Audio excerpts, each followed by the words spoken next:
France Inter.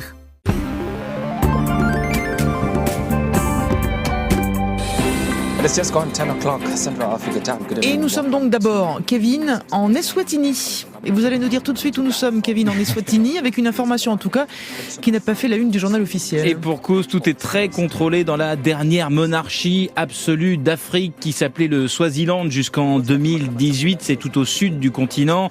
Le mouvement démocratique du peuple uni, principal parti d'opposition, a annoncé hier que son président était hospitalisé en Afrique du Sud, victime d'une tentative d'empoisonnement. Pour l'instant, pas de détails sur l'état de santé de Lungisi Makanya, mais cette nouvelle arrive quelques jours après qu'il a annoncé de nouvelles manifestations pro-démocratie à venir dans le pays, où le roi Mswati III a tous les pouvoirs, régulièrement critiqués par les ONG de défense des droits de l'homme parce qu'il réprime les manifestations, emprisonne ou fait tuer ses opposants.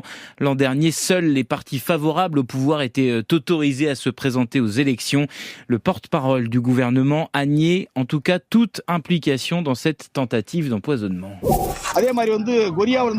Nous voici en Inde, où une grève s'installe. À l'usine Samsung, près de Chennai, grande ville du sud-est du pays, plus de 1000 salariés sur les 1800 qui travaillent sur le site ont cessé le travail il y a 15 jours. Les négociations sont compliquées puisque l'entreprise sud-coréenne ne reconnaît pas le syndicat qui mène la grève. C'est l'une des revendications d'ailleurs des salariés qui demandent surtout des augmentations de salaire et l'amélioration de leurs conditions de travail, notamment des temps de pause décents. Au début du mouvement, quasiment tous les travailleurs de l'usine étaient en grève.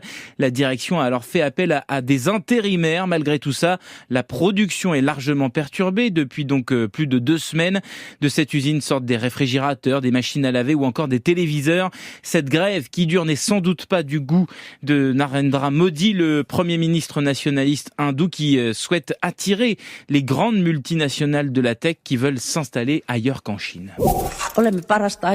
Et puis nous sommes en Finlande que des pandas vont donc quitter. Oui, eux, ils vont retourner en Chine. Pékin et sa diplomatie du panda. Vous connaissez le principe. Ces animaux très populaires sont prêtés par Pékin à certains pays en vue d'améliorer les relations diplomatiques. La plupart du temps, les pays d'accueil ont bien du mal à se séparer des bêtes. Ils ne veulent pas les renvoyer. Mais là, c'est l'inverse. C'est la Finlande qui a décidé de les renvoyer, ces pandas géants, dans leur pays d'origine. Piri et Lumi, ce sont leurs noms, coûtent trop cher. Le zoo d'Atari, où ils vivent depuis 2018, le dit.